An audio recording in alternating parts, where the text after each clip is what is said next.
Prezados irmãos, prezadas irmãs, bom dia. Que a paz do Mestre Jesus esteja conosco em todos os momentos das nossas vidas.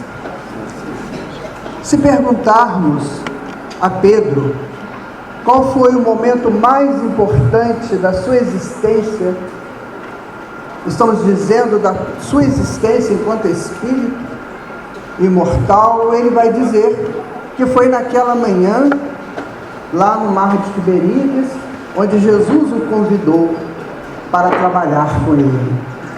Se perguntarmos a Maria Madalena qual foi o maior momento da sua vida, ela vai dizer que foi no dia em que ela deixou a cidade de Magdala, subiu até Cafarnaum e foi conversar com Jesus. Ela, que era uma mulher escrachada por todos, tida como uma pecadora, foi recebida de braços abertos por Jesus. E Jesus então conversa com ela sobre o amor, dando-lhe uma outra conotação deste sentimento tão extraordinário e tão nobre.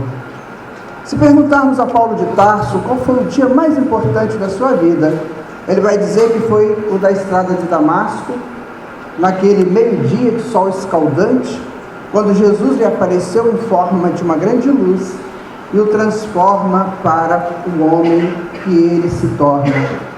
Se perguntarmos a Zaqueu qual foi o dia mais importante da sua vida, então Zaqueu vai dizer que foi naquele dia glorioso em que Jesus ceou com ele em sua casa. Naquele dia, Jesus conversa com Zaqueu e com todos os seus convidados. Em dado momento, Zaqueu, tomado pela emoção do instante, diz assim: Senhor, eu vou pegar todos os meus bens e vou dividi-los. Vou restituir a quem eu usurpei, vou deixar uma parte para minha família e a partir de hoje eu serei do trabalho do Evangelho. Então Jesus disse para ele: parabéns, Zaqueu, porque hoje o Senhor entrou em sua casa. Este é o nosso ponto de estudos hoje. Essas pessoas todas tiveram um momento extraordinário com Jesus. Um momento extraordinário com Cristo, porque Jesus representa o Cristo interno que todos somos. Então, naquele instante que Pedro, que Madalena, que Paulo, que Zaqueu se aproximaram de Jesus, não deve ser visto apenas como um fato histórico que ilustra as páginas do Evangelho, que muitas vezes nos emociona. Tem que ser visto como algo transformador. Quando nós estudamos a psicologia analítica de Carl Gustav Jung, ele vai colocar para nós os fatores da transformação. Para aqueles seres, o fator da transformação foi a presença viva do Cristo ao lado deles. E naquele instante que Jesus diz para Zaqueu: o Senhor entrou em sua casa, Jesus não se referia a ele, Jesus, se referia a Deus. Naquele instante, o espírito Zaqueu entendeu que sozinho não era ninguém, que sozinho não podia nada. Tanto assim, que ao perceber a sua condição, e ao perceber a oportunidade que ele estava tendo, ele se declara um seguidor das novas lições da Boa Nova. Será que nós faríamos isso? Ou será que chegaríamos para Jesus pedindo sempre a ajuda? Senhor, me socorra. Senhor, me ajuda. Senhor, eu não aguento mais, a minha cruz está muito pesada. Ora, o Evangelho está cheio de histórias e de pessoas que apenas pediam, recebiam e iam embora. E daqueles outros que, aproveitando a presença do Cristo, que é uma presença rara, única no planeta até os próximos milênios, souberam aproveitar a presença do Mestre e se colocaram à disposição. Pedro: Senhor, seguiremos os seus passos. Madalena: Senhor, eu, pecadora, posso segui-los? Paulo de Tarso: o que quereis que eu faça? E Zaqueu: Senhor, venderei tudo, distribuirei tudo o que eu tenho. Na questão 77 do Livro dos Espíritos, Allan Kardec faz uma pergunta bem interessante, como todas, mas essa que está ligada diretamente com cada um de nós. Kardec pergunta assim: os espíritos são seres criados à parte da divindade ou eles fazem parte da divindade? Mais ou menos, sintetizando, essa é a questão 77. E o Espírito diz assim: oh meu Deus, como seria possível a criatura ser diferente do Criador? A criatura ficar à parte do Criador? Então você não constrói uma máquina e não se sente que ela é sua criação, que ela é sua filha? Quando você tem um filho, você não sente que ele é parte de você? E por que nós seríamos diferentes da criação de Deus? Essa questão é bem interessante, porque a maioria das pessoas não pensam que são filhos de Deus. Pensam que são filhos do vento, filhos daquele momento mágico do encontro dos seus pais, filhos, quem sabe, de uma sociedade corrupta ou não, filhos das circunstâncias, filhos das ondas, quando na verdade todos somos filhos de Deus. E somente vamos entender isso no instante em que o Cristo fala dentro de nós, assim como Cristo falou para aqueles apóstolos. Então, quando nós percebemos que o Cristo está conversando conosco, aí sim nós começamos a entender a nossa filiação. Então podemos dizer que a grande parte da massa que sofre, ela sofre porque não consegue entender essa filiação a Deus. Nós somos pais, mães, a grande parte, acredito, que aqui está presente. Se o nosso filho tem uma febre à noite, nós deixamos tudo e vamos levar o nosso filho ao hospital. Vamos buscar o médico, vamos dar todo o apoio aos nossos filhos. Muitas vezes, gastando o que não temos, em busca da saúde dele. Imagina Deus conosco. Ou será então que nós fomos criados, aí por acaso, jogados no mundo, dentro de um contexto bastante adverso àquilo que eu estabeleço como alegria, como prazer? Será que é assim? E se for assim, de que adianta a vida de sacrifícios para buscarmos os equilíbrios morais, os equilíbrios éticos, para buscarmos uma convivência ideal com a sociedade? Por que eu tenho que me sacrificar por isso? Cultua-se muito a morte física. Desde tempos imemoriais, a morte física foi uma questão muito relacionada com o emocional humano. E por que isso? Porque nós não conseguimos ver a continuidade da vida ainda. Ainda ao depararmos com aquele cadáver inerte, frio, eu fazer aquela comparação que ontem mesmo ele falava comigo, eu penso que ali a vida se extinguiu. Porque ele que falava comigo ainda há pouco, agora já não fala mais. Ele que caminhava, ou ela que caminhava, agora já não caminha mais. Já é necessário que alguém o carregue. Então nós criamos uma celebração ao culto da morte. E a morte ficou muito poderosa dentro de cada um de nós.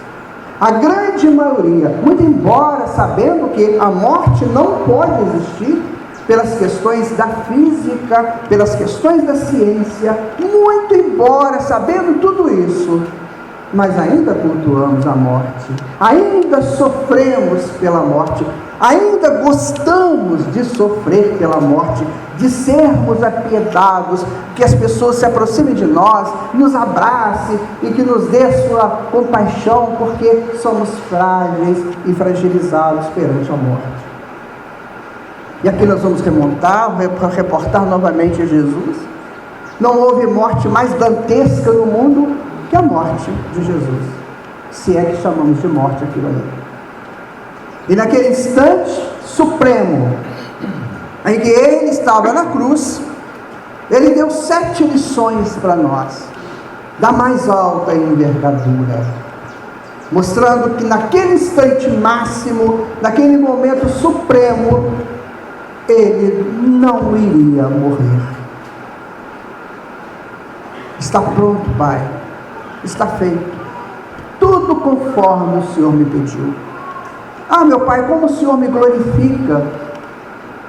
Está consumado, tudo está consumado, mas Pai, perdoa-lhes, eles não sabem o que fazem. Eu continuo tendo sede, Pai, sede de almas felizes, sede de almas que entendam.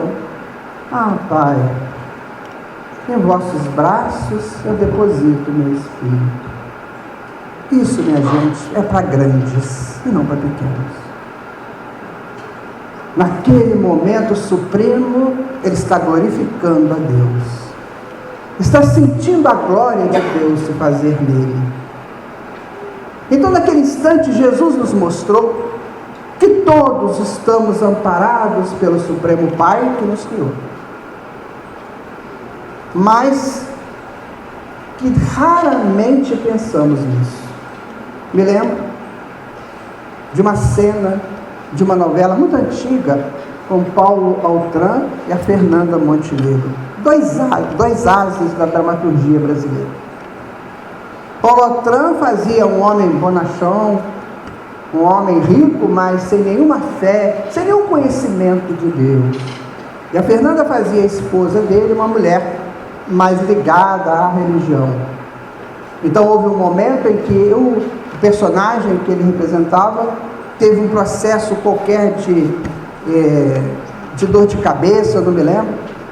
Então ele deita e começa a ficar desesperado. Ah, meu Deus, me ajuda, meu Deus.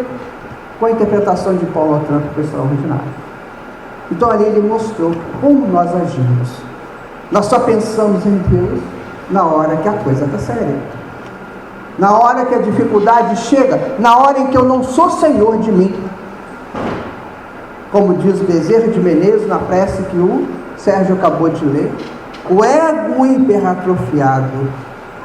Naquele instante, aquele ego tão soberbo, tão cheio de si, mas que na verdade não tem nada de si, entende que é criança, entende que não aguenta, entende que é frágil, entende que é inseguro, e aí ele pede proteção a Deus. Mas não é assim que Deus nos quer. Deus nos quer diferentes. Ele nos quer fortes, ágeis, sábios, mas que eu apenas não saiba, que também eu sinta o que eu sei. Há pessoas que sabem muito, muitos diplomas pendurados na parede, um currículo vasto, que se formos colocar o currículo dele, a gente ficaria uma boa parte da manhã falando do currículo da pessoa, mas raramente sentem o que sabem. São capazes de descrever todo o mapa celeste, todas as constelações, as posições, as distâncias de umas das outras, mas não sentem a beleza do universo. Não conseguem perceber que eles estão lidando com a casa de Deus. Assim todos nós. Muitas vezes estudamos, aprendemos, mas não sentimos o aprendizado. Não vivemos o aprendizado. Apenas passamos, repetimos o que nós sabemos. E nessa relação do homem com Deus, é necessário muito mais do que saber. É necessário sentir. E foi isso que Jesus deixou para nós. Marcos, no Evangelho, no capítulo 11 do seu Evangelho, vai dizer a alguém que chegou para Deus reclamando de dificuldades. Então Jesus diz para ele: tendes fé em Deus. Foi a cura de Jesus para aquele espírito. tendes fé em Deus. E muitas vezes repetimos isso: eu tenho fé em Deus. Mas será que essa fé pode ser comprovada, pode ser testada? Ter fé é algo que transcende ao nosso comum. Porque dizer que eu tenho fé é muito fácil. Agora, viver essa fé é que é diferente, é que é difícil. Há pessoas que se desesperam perante os dramas. Se um drama lhe chega à vida, num determinado momento, ele se desespera. Mas o que são os dramas? Senão acontecimentos temporários próprios para regimentar o espírito para outros voos maiores. O que são os dramas? São soluções de problemas que nós trazemos de um passado ou de um presente e que de repente se avoluma à nossa frente e nós temos que superar aquele problema. Naquele instante a consciência ainda frágil precisa superar o problema. Então este é o drama. Como dramaturgo que sou, quantas vezes escrevi peças de teatro colocando os dramas. E quando eu montava um drama, eu já tinha solução comigo do drama. Como que eu iria resolver aquela leitura do drama? Quando eu reunia os atores e atrizes, eu dizia para eles: o drama é esse, o início é esse, o ápice é esse e o fechamento é esse. Então os atores já sabiam que o drama seria vivenciado por eles, mas que teria uma solução. Assim é a vida conosco. Quando um drama chega até nós, ele chega com o princípio, com o meio, com o ápice e depois com a solução. O importante é não nos desesperarmos enquanto o drama se desenrola. Porque se nós desesperarmos, nós podemos cometer uma tragédia. E aí sim fica difícil. Vamos dar um exemplo: o suicídio. Quantas pessoas em meio a um drama, ele comete o suicídio? Aí ele cometeu uma tragédia. E certamente o seu drama futuro será muito maior. Ou muitas vezes eu cometo um homicídio, ou eu fujo espetacularmente do processo. Eu estou vivendo numa família muito complicada, eu tenho uma esposa ou um esposo, eu tenho filhos, filhas, mas está um inferno na minha vida, então no instante daquele eu deixo um bilhete, fui, e some. Aí o drama vai aumentar. Porque a próxima esposa ou o próximo esposo não tem a relação que aqueles outros tinham comigo. Então é preciso estudarmos essas coisas. É preciso que isso seja um conjunto de referências em nossas psiques, em nossos corações. Os hebreus trabalhavam com muita propriedade a questão do coração, porque no coração estão guardados os sentimentos que são estimulados pelas emoções e que dão forças às ações. Então eles tinham um cuidado muito grande com o coração. O que eu sinto, o que eu guardo dentro do meu coração. E era um estudo extraordinário. Quando estudamos a antropologia do Antigo Testamento, nós vamos estudar exatamente isso, a relação do hebreu com o coração. Coisa que poucos de nós nos preocupamos. Nós vamos vivendo as emoções o tempo todo, sem fazer uma análise de como aquela emoção me atinge, ou que tipo de condições ela vai me dar, de consequências que ela vai me dar. Eu vivo em busca de emoções. Quando as emoções virão com naturalidade, são elas as impulsoras ou propulsoras da evolução humana. E aí nós chegamos à seguinte conclusão: e como é que eu estou com Deus? Porque eu já sei que Deus não está fora de mim. Os Espíritos já me ensinaram isso. Mas vamos buscar ainda a filosofia, para não dizermos que estamos só nos baseando na doutrina espírita, que já é por excelência a grande informadora da humanidade e informadora de consciências. Mas vamos buscar também na filosofia. Será que algum filósofo disse alguma coisa relacionado a isso? Ou semelhante a isso? Então vamos citar o filósofo alemão Hegel, que no século XIX diz assim: o absoluto está dentro de você. Ora, Hegel não era católico, Hegel não era espírita, Hegel não tinha ligação nenhuma com a religião, mas ele tinha ligação com a verdade. Tanto que se transforma num dos maiores expoentes da filosofia moderna. Hegel diz: o absoluto está dentro de você. Compete a você inteirar-se com ele, resolver-se com ele, para que você seja feliz. E o que nós estamos fazendo com esse absoluto que está dentro de nós? Existem 3 palavrinhas mágicas, extraordinárias, que eu amo estudar e dizer. A primeira palavra significa: eu quero viver na graça de Deus. A graça de Deus. O que é viver a graça de Deus? Será que nós já paramos para pensar o que seria viver na graça de Deus? Aquele que vive na graça de Deus, vive em constante comunhão com o Pai. Isso é viver na graça de Deus. Deus está dentro de nós. Dentro de nós só 2 pessoas habitam: eu e Deus. Então cada um de vocês aí são habitados por Deus. Então viver na graça de Deus é viver essa coabitação de maneira brava, de maneira heróica. Então vamos exemplificar. De repente surge um drama na minha vida, eu sei que eu tenho que resolver aquela situação. Então, se eu estiver na graça de Deus, eu me resolvo com Deus.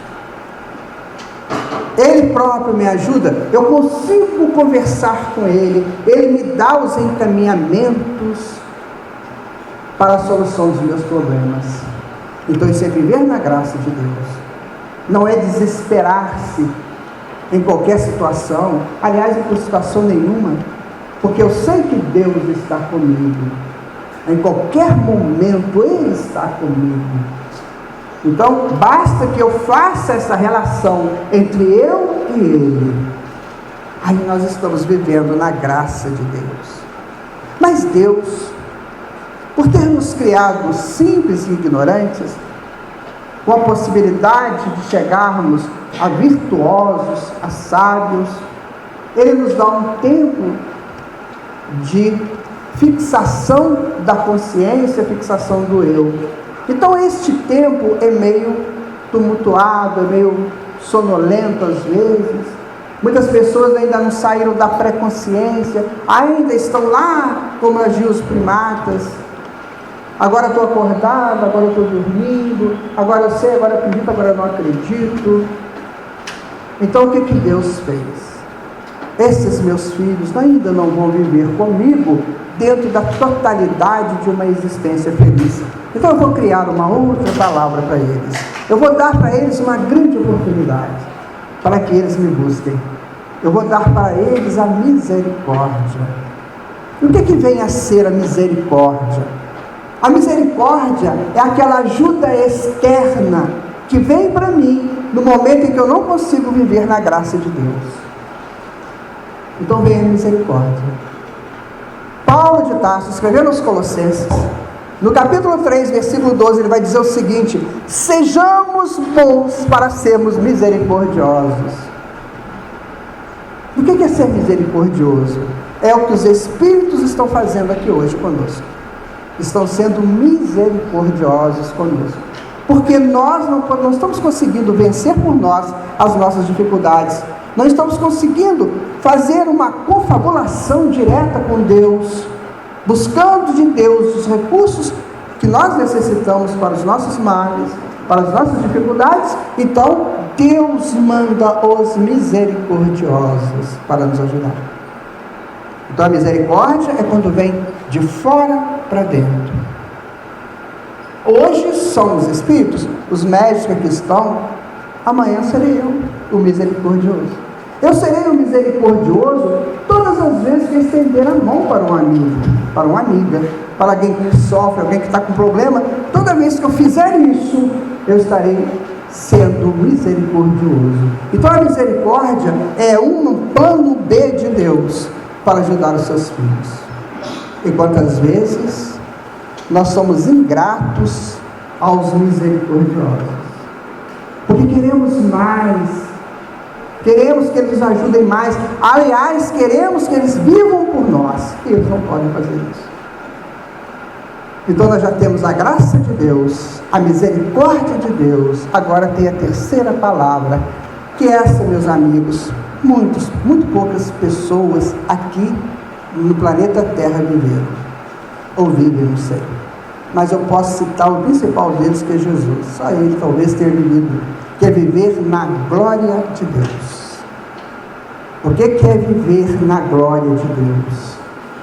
É quando você e o Pai representam em vontade. A vontade de Deus é a tua vontade. A vontade de Deus é o teu fazer, é o teu existir. Porque afinal de contas, você nasceu dele, e você não pode ir contra ele. Então naquele instante que o Espírito percebe assim, ele vive na glória de Deus, quando Jesus diz, eu e o Pai somos um. Então você é um representante de Deus, onde você estiver. Assim como Paulo se torna a carta viva do Evangelho de Jesus, o Espírito se torna a carta viva de Deus, onde ele estiver.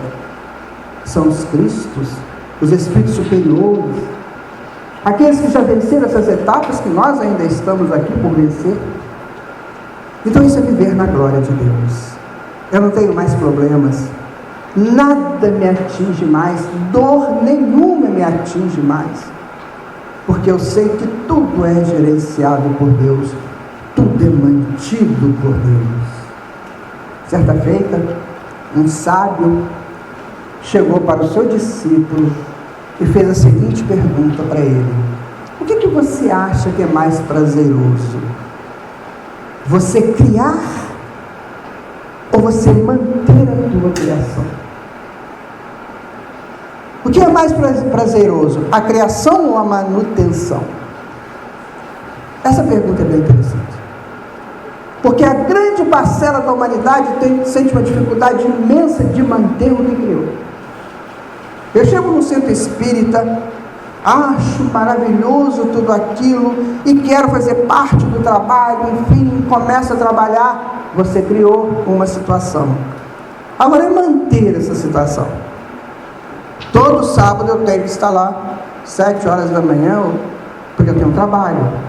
Aí eu começo. Primeiro mês, maravilha. Segundo, terceiro. Quando vai chegando por quinto, sexto mês, aquilo parece que vira uma rotina, porque eu quero que seja uma rotina. E aí começa a ficar difícil. A manutenção sua no trabalho. A rotina, minha gente, é uma inimiga do homem. Nada é igual. Nada se repete. Um rio não passa 2 vezes no mesmo lugar. Mas nós não pensamos assim. A gente coloca no automático e vamos que vamos. Ora, se eu coloco no automático, eu não sinto a emoção do fazer, do manter. E aí a manutenção vai por água abaixo.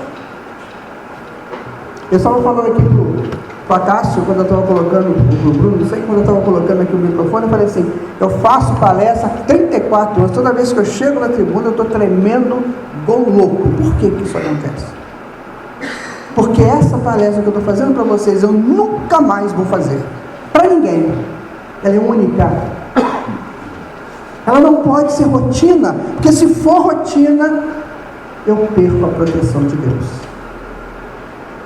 Porque vocês são diferentes, jamais nós conseguiremos reunir todos vocês numa manhã como essa, com o sol que está aí, com as propostas de hoje, nós nunca mais reuniremos.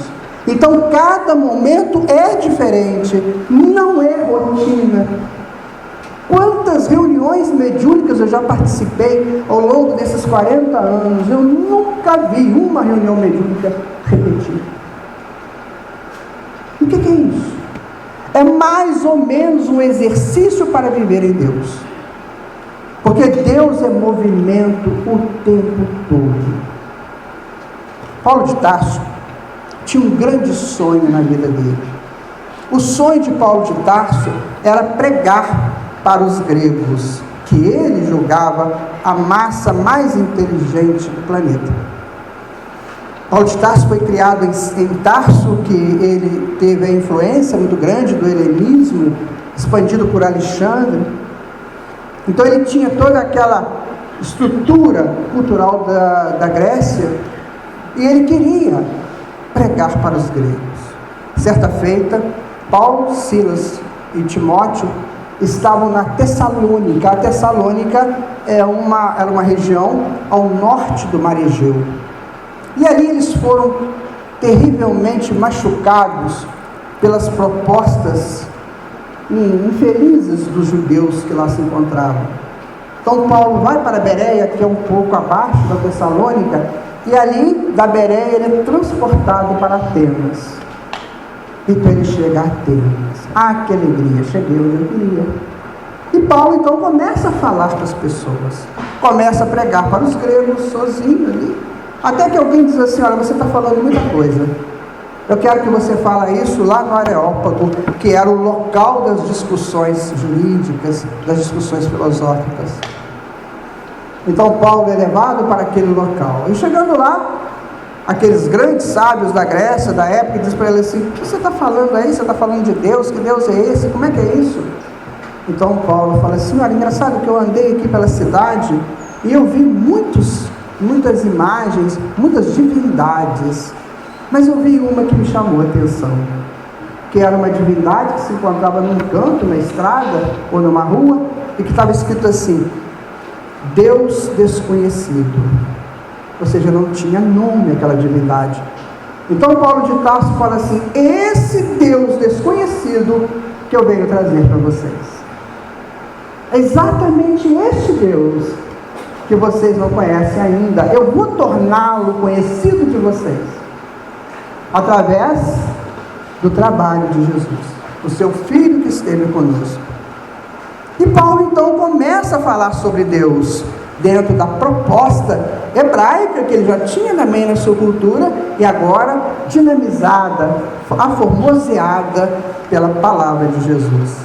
E tem um determinado momento em que ele fala uma coisa extraordinária. Está em Atos capítulo 17, versículo 18. Ele fala assim: em Deus somos, em Deus existimos e em Deus nos movemos.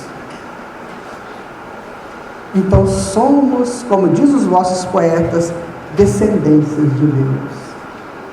Minha gente, isto é de uma profundidade, de uma beleza de retórica, que só um grande espírito pode falar no momento daquele. Tanto é que ele foi expulso do Areópago. Então é isso que nós temos que começar a pensar. Nós somos descendências de Deus. Nós movemos, existimos em Deus. E Deus é movimento o tempo todo. Não tem um planeta entre 7 milhões de planetas que sejam iguais. Pode existir um planeta extremamente semelhante ao da Terra, que tem a mesmo tipo de humanidade, mas a história é outra. As situações são outras. Vou dar um exemplo bem simples. Aqui na Terra, nós temos o sul, temos o norte, temos as regiões equatoriais. Eu posso ter uma cultura muito semelhante e morar no polo, no sul do planeta, e o outro morar no polo norte do planeta, ou no lado norte do planeta. As situações climáticas nos farão diferentes. Então tudo é diferente, tudo move, tudo está numa beleza imensa de movimentos. Nós vemos os movimentos das marés, dos oceanos e mares, mas não vemos o movimento das montanhas. As montanhas se movem o tempo todo. Acontece que as montanhas não estão no nosso espaço-tempo, por isso que nós não vemos o movimento das montanhas. Agora, as marés dos oceanos e dos mares estão dentro do nosso espaço-tempo, então nós conseguimos enxergar. Mas tudo move extraordinariamente, tudo move. Então por que eu vou virar rotina? Fazer tudo igual? Todo dia a mesma coisa? Se eu não aformosear o meu trabalho, eu não consigo ter o prazer na manutenção do que eu estou fazendo. Então cada momento tem que ser diferente. Cada olhar para o meu filho, para a minha filha, tem que ser diferente. Cada instante que eu estou aqui no Jean, trabalhando como médico, tem que ser diferente, não pode ser igual. Se for igual, eu entro na rotina e aí acabou a manutenção. Eu perco a manutenção. Então, existir em Deus é isso, é estar pronto para um movimento. Dizem os grandes estudiosos da física quântica, e o nosso Carlos Torres Pastorino também disse isso antes da física quântica, que nós vivemos no mundo da impermanência, ou seja, nada aqui é permanente, nada. Tudo aqui move, tudo transforma. Somente uma coisa é permanente: Deus. Então por que eu quero viver na impermanência, se eu posso viver em Deus que é permanente? Por que eu insisto na impermanência, que modifica, que muitas vezes me desestrutura, se eu tenho uma grande estrutura que é Deus? Então são coisas fáceis da gente refletir, mas muitas vezes não queremos fazer essa reflexão, porque ela pode nos custar uma mudança de paradigma, e o ser humano tem ojeriza a mudar paradigmas, porque ele adora a tal zona do conforto psíquico. Então eu já sei que eu sou homem, tenho a idade que tenho, e tenho as proposições da minha idade, do meu nível cultural, do meu nível intelectual, do meu nível social. Então, acabou. Eu sou assim, acabou. Eu nasci assim, vou viver assim, vou morrer assim, tem nada? Não! Definitivamente não. Eu tenho que pensar que amanhã vai ser melhor, que hoje eu vou fazer com que amanhã seja melhor. É isso que nós temos que começar a pensar, se quisermos viver na graça de Deus. Porque caso contrário, o fluxo vai e nós vamos ficando. Quando eu vejo que o fluxo foi, eu fico desesperado. Aí eu grito: meu Deus, meu Deus, meu Deus, porque eu perdi a graça de Deus em mim. Aí Deus vai ter que mandar misericórdia. E aquele que vive de misericórdia está se candidatando a ser samaritano, misericordioso por muito tempo. Porque você não ganha nada de graça no universo. Tudo tem um custo. Nada é de graça. Jesus disse em Mateus 16, 20: a cada um segundo as suas obras. Então, se eu sou a pessoa que busca misericórdia o tempo todo, qual que é a minha obra? A de ter que ser misericordioso. Aí não tem jeito de reclamar, não. Eu posso ter uma encarnação que eu já nasço fazendo misericórdia para os meus pais, e vou ficar 80, 90 anos fazendo misericórdia. Enquanto todo mundo cresce, eu fico lá no meu cantinho, porque eu não consigo crescer, que eu tenho que fazer misericórdia. Afinal de contas, eu tenho uma dívida muito grande com a misericórdia. Então eu preciso mudar isso. Vamos viver na graça do Pai. Aprender com Ele o que é bom, o que não é bom, o que deve, o que não deve, o que pode, o que não pode. Tem pessoas que acham que tem todo o direito de escolhas. Eu posso escolher o que eu bem quiser. Eu posso. Eu faço o que eu bem quiser, eu escolho aquilo que eu quiser escolher. Eu vou dar uma péssima notícia para vocês. Aparentemente, porque no fundo é uma ótima notícia. Vamos analisar Mateus, capítulo 14, Sermão do Monte. Então Jesus diz assim: olha o que Jesus fala: que seja o vosso falar sim, quando for sim, e não quando for não. É ótimo, né? Vamos pegar duas informações dessa frase? Primeiro, Jesus nos diz assim: você é soberano para escolher. Oh, beleza, eu sou soberano, eu posso escolher à vontade, pode. Aí vem a segunda é triste. Mas você só tem dois tipos de escolhas: ou você escolhe o certo ou você escolhe o errado. É o sim quando for sim, não quando for não. Jesus me falou assim: naquela época, ou naquele momento em que você estiver fazendo isso, aí você pode inverter o sim para o não. Ele não falou nada disso. Ele falou: olha, você escolhe o sim quando for sim e o não quando for não. Ou seja, você escolhe o certo ou o errado. O que compete ao Espírito? Entender o que é certo, entender o que é errado. E o certo e o errado, ele não é fixo, ele muda. Um exemplo: se você chegar para um bebê, ele vai chorar porque ele está com vontade de mamar. Aí você vai dar uma mamadeira para ele. Para ele é o certo, ele escolheu o certo. Eu estou com fome, eu quero mamar. É o sim. Aí essa criança cresce, 14 anos. Se ele pedir uma mamadeira, é certo? Já não é mais certo. Então, ou seja, o sim e o não vão modificando. À medida que você vai vivenciando a tua encarnação, é a tua vida. Então, o que era sim para mim ontem, já não pode ser mais sim hoje. E qual é a consequência do sim e do não? Quando eu digo sim na hora certa, quando eu faço a escolha certa, melhor dizendo assim, quando eu faço a escolha certa, essa escolha vai criar energias que vão dinamizar o meu Cristo interno. Então vão me ajudar a crescer. Agora, quando eu faço a escolha errada, vai criar um negócio que nós chamamos de complexo, que são coagos ou bolsões que ficam flutuando no inconsciente, próximo da consciência, necessitando de reparos. Aí vem a enfermidade, vem a dor, vem o problema, vem os encontros que eu não quero ter, porque eu escolhi errado. Então Jesus foi claro: que seja o vosso falar sim quando for sim, não quando for não. Ora, o que eu tenho que saber então? Eu tenho que saber de mim.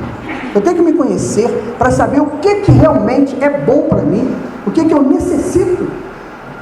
O que adianta eu querer uma coisa que agora não vai ser interessante para mim?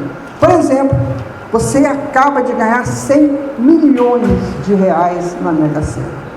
E você não está preparado psicologicamente para isso. É bom ou é mal? A história nos conta que é mal. Muitos que ganharam se perderam, até assassinados foram. Então eu preciso saber o que eu quero. E eu vou saber o que eu quero a partir do meu conhecimento, quem eu sou. A partir da minha relação com Deus, uma relação perfeita. Porque quando eu entendo que eu não posso aquilo, é porque o Pai está me dizendo: não é bom para você isso. É essa relação que temos que ter com Ele. Quanto eu sonhei na minha juventude de ser jornalista esportivo. Meus amigos, minhas amigas, vocês não sabem as loucuras que eu fiz para chegar na Argentina em 78 e cobrir, se eu daqueles que estivesse cobrindo a Copa do Mundo de 78. Foi até bom não ter ido lá, porque foi uma coisa triste.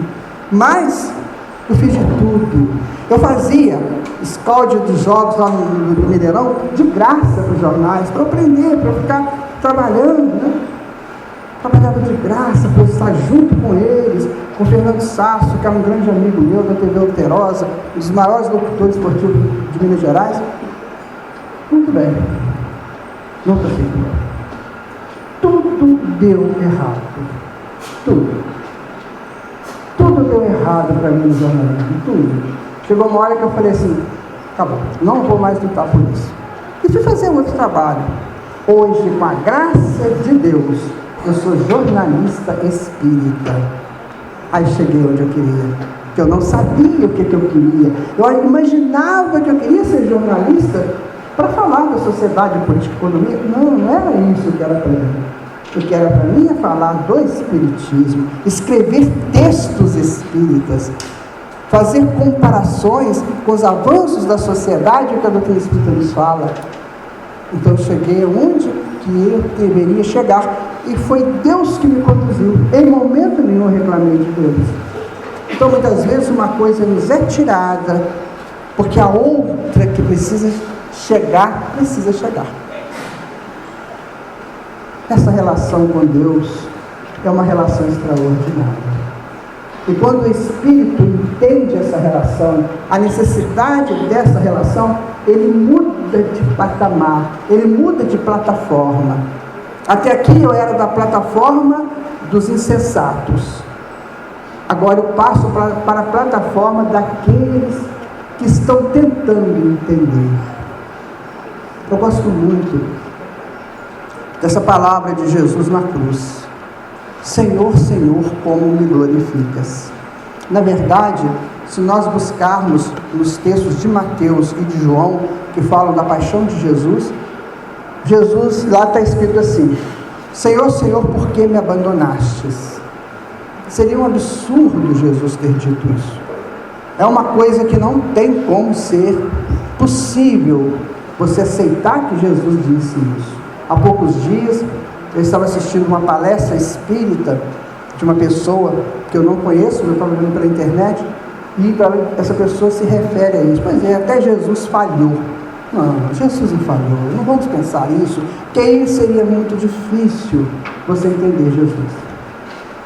Jesus não falhou, ele jamais falharia, porque nós para Jesus somos incertos. A nossa evolução espiritual perante a evolução de Jesus é a do inseto para o homem. Então Jesus não falharia com o inseto. Então precisa estudar. Assim como Jesus falou em João 8, cuidado com os diabos. Jesus não ia falar que tinha diabo? Pelo amor de Deus, não existe.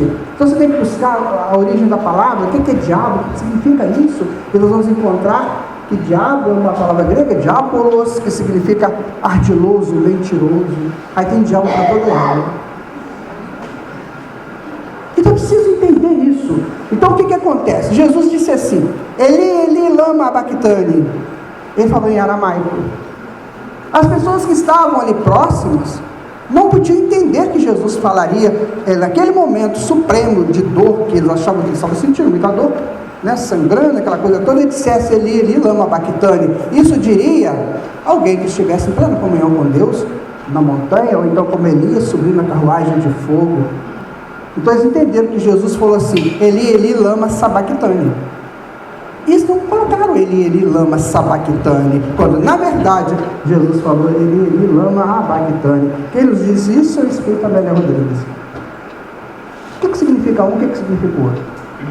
Eli, lama sabachthani significa Senhor, Senhor, por que me abandonastes? E Eli, lama sabachthani seria Senhor, Senhor, como me glorificas? Foi o que Jesus sentiu naquele momento. Eu acabei de cumprir uma tarefa. Eu trouxe para o homem na terra a mensagem da vossa vontade.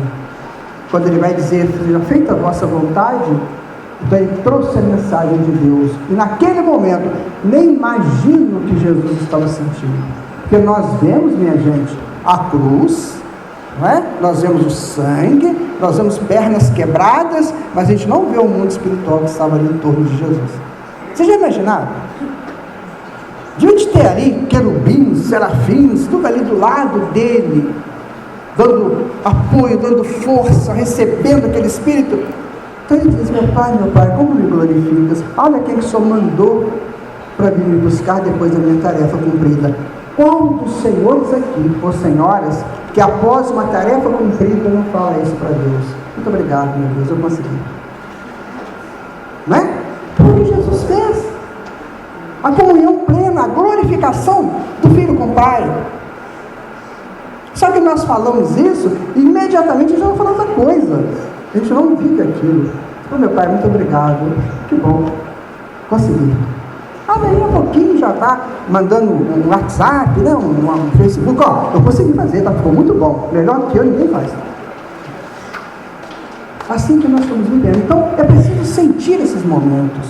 E Deus precisa ser sentido, não entendido. como diz a questão 78 do Livro dos Espíritos, nós não temos a menor condição.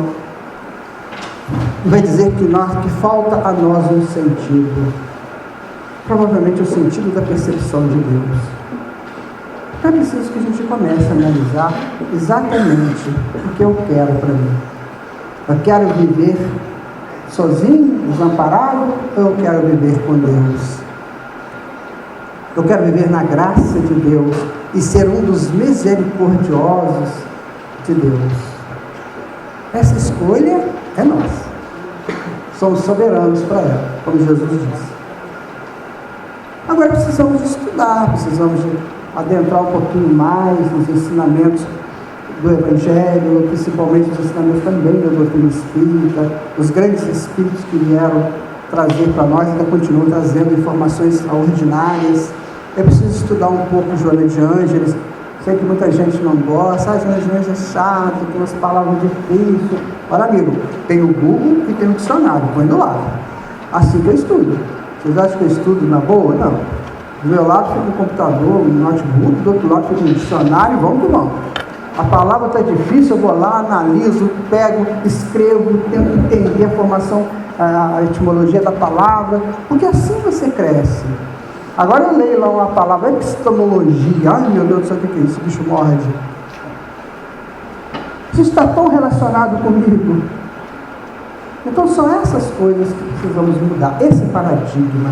Eu já não sou mais eu, mas eu sou eu e Deus. Um bom dia para vocês, muito obrigado.